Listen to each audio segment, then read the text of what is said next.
Hello, my name is Jaenesa Siat, and my report is about nonverbal and verbal cues.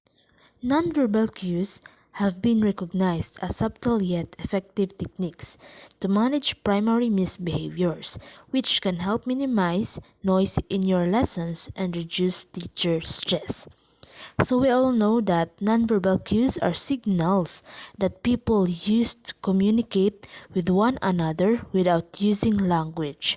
So these nonverbal cues is effective techniques to manage primary misbehaviors. So when we talk about primary misbehaviors include talking, distracting others, late arrival, improper uniform, leaving the room, and not paying attention. So these nonverbal cues can help minimize noise in your lessons and reduce teacher stress by using their facial expressions, body movement, postures, gestures, and eye contact. Next, despite the use of nonverbal cues, sometimes the simplest and most efficient approach to managing pupil misbehavior is by asking the offending pupils to stop.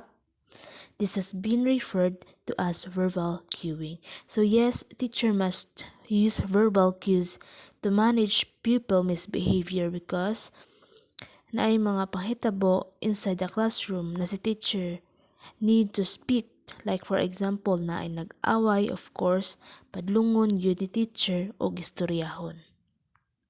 So next, in literature, the general consensus and guidelines for verbal cues suggest teachers remain calm and polite for all disturbances, using a positive approach to frame their correction and direction. So by using verbal cues, teacher must stay calm so that he or she can react to anything that happens in the classroom in a way that they won't regret later.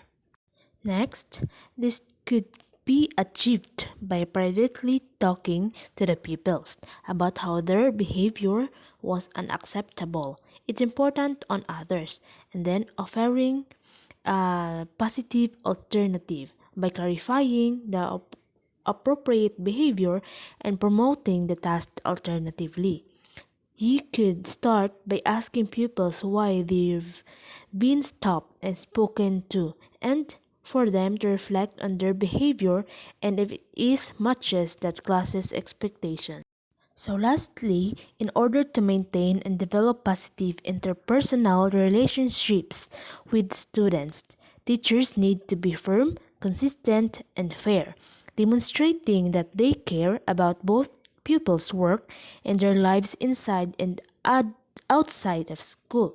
So it is really important that teacher need to be firm as a skill employed to effectively manage a classroom, and also teacher need to be consistent because consistency helps teachers and students to feel more organized and less stressed.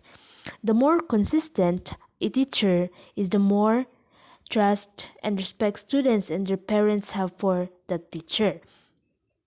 And promoting fairness in the classroom not only gives the teacher respect but also gives the students a sense of safeness and trust within the classroom, creating an environment that revolves around fairness. Trust and respect will be beneficial to all of the children in the, and that will be all my report. Thank you.